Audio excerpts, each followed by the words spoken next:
कलाकारों का होगा धमाल। एनडीटीवी पूछेगा सवाल, देखिए क्या होता है नेताजी का हाल। आपके शहर में आ गया है NDTV election carnival.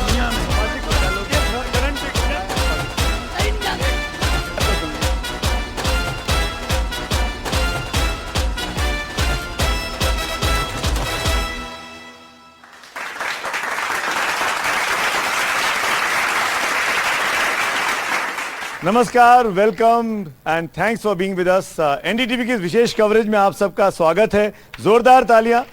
You are watching NDTV India, NDTV 24/7। Thanks for being with me. I am in Kanpur जो यूपी का औद्योगिक राजधानी जिसको कहा जाता है, जिसको ईस्ट का मैनचेस्टर कहा जाता था, जो टेक्सटाइल के लिए, जो लेदर के लिए दुनिया भर में जाना जाता है, उस कानपुर में आज एनडीटीवी का कार्निवाल पहुंच गया है। करीब करीब 7,775 किलोमीटर की दूरी अब तक हमारे इस कार्निवाल ने तय कर ली है। 3 खास मेहमान मंच पर मौजूद हैं, उनका परिचय कराऊंगा सबसे पहले, और फिर मैं खुद मंच में बाद में जाऊंगा। सबसे पहले अजय कपूर जी मेरे साथ हैं। आप अभी अभी सबसे ताजा भारतीय जनता पार्टी के चेहरे बने हैं, कानपुर की पहचान रहे हैं, कांग्रेस पार्टी में हुआ करते थे। हमारे साथ रूमी अहमद साहब हैं, बहुत बहुत स्वागत है आपका। आप सपा से हैं, इंडिया अलायंस को आप रिप्रेजेंट कर रहे हैं और यहाँ के विधायक भी है, बहुत बहुत स्वागत है। सुभाषिनी अली जी, बहुत बहुत शुक्रिया, धन्यवाद मैम, आपने वक्त निकाला। सुभाषिनी जी की पहचान मेरे लिए बोलना बहुत मुश्किल काम है। वेल नोन चेहरा है, सब पूरी हिंदुस्तान जानता है, यहाँ की सांसद रह चुकी हैं और दिल्ली में तमाम मुद्दों पर अपनी बात पुरजोर तरीके से उठाती रही हैं। जोरदार तालियां तीनों खास मेहमानों के लिए।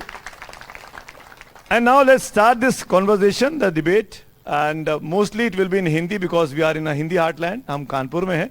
1 मिनट का समय दूंगा मैं आपको, और उस 60 सेकंड में आपको अपने इस ऑडियंस को कन्विंस करना है कि आपकी पार्टी को क्यों ये चुनाव जीतना चाहिए। मैं शुरुआत करना चाहूंगा मैम से, लेडीज फर्स्ट। किस पार्टी को जीतना चाहिए, क्यों जीतना चाहिए? 60 सेकंड में आपके ओपनिंग रिमार्क्स।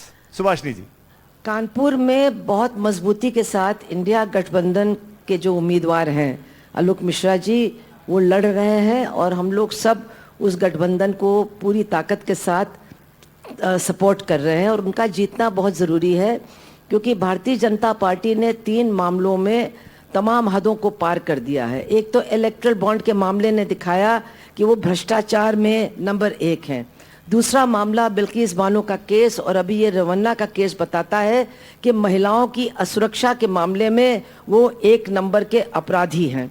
और तीसरी बात यह है, उन्होंने नौजवानों के भविष्य को पूरी तरह से बिगाड़ने का काम किया है। सारे पेपर आउट हो गए, एक भी नौकरी नहीं मिली। मैं ठीक है, थैंक यू सो मच। आपने बिल्कुल टाइम में अपनी बात कह दी। आप जवाब तैयार रखिएगा अजय जी, आपको बहुत सारे सवालों के जवाब देने पड़ेंगे। रूमी भाई, आपका है अगले 60 सेकंड। क्यों यहां से आलोक मिश्रा जो कांग्रेस के उम्मीदवार खड़े हैं इंडिया अलायंस के, हालांकि सुभाषिनी जी ने बताया, इनसे अलग आप क्या तर्क दे सकते हैं? क्यों कानपुर को एक गैर भाजपाई नेता की सांसद की जरूरत है? कानपुर ही को ही नहीं, पूरे देश को गैर भाजपाई सांसदों की जरूरत है। और इसलिए जरूरत है कि हमको संविधान और लोकतंत्र में खतरा लग रहा है।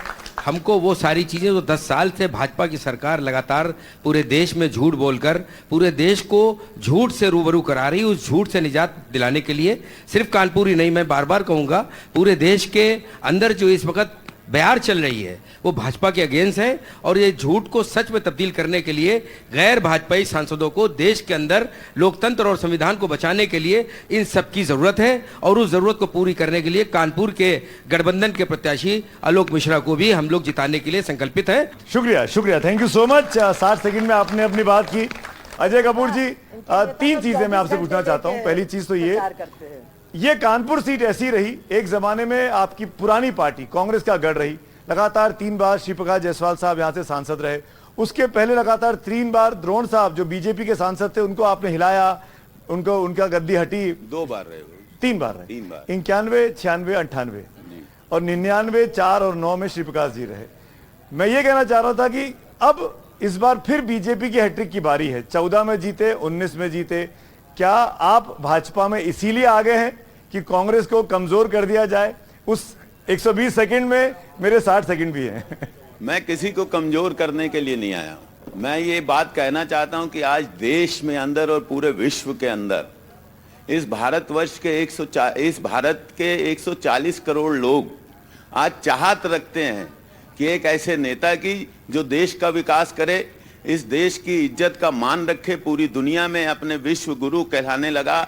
आज इस देश के अंदर पूरी दुनिया में एक परिवार के रूप में लोग इकट्ठे हो रहे हैं, विकास के नाम पर लोग इकट्ठे हो रहे हैं, देश के विकास को आगे बढ़ाने के नाम पर लोग इकट्ठे हो रहे हैं। मैं किसी दल की बुराई नहीं करता हूं, लेकिन इतना कहता हूं कि एक ऐसा नेता इस देश में पैदा हुआ जिसका नाम आदरणीय नरेंद्र मोदी है, जो 140 लोगों का, समाज के हर वर्ग को लेकर, चाहे यहाँ पर गरीब हो उसको फ्री राशन मिलेगा, चाहे यहाँ पर गरीब हो उसको घर मिलेगा। ये किसकी सोच है? ये केवल इस देश में चाहे इंफ्रास्ट्रक्चर हो, चाहे उद्योगपति हो, चाहे मिले हो, चाहे रोजगार हो, हर वर्ग का अगर काम करने का कोई प्रधानमंत्री इस देश में आज आया है, जिससे प्रभावित होकर अजय कपूर जैसे हजारों लोग आज उनके साथ मोदी जी के परिवार के रूप में सम्मिलित होकर उनके साथ आए।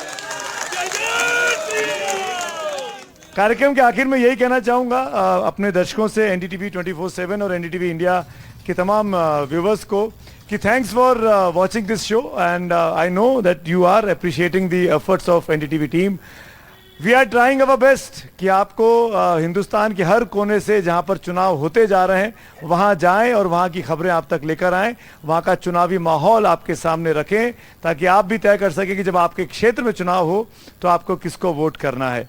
Thanks for watching this special coverage. Thank you so much. Thank you, public. Thank you.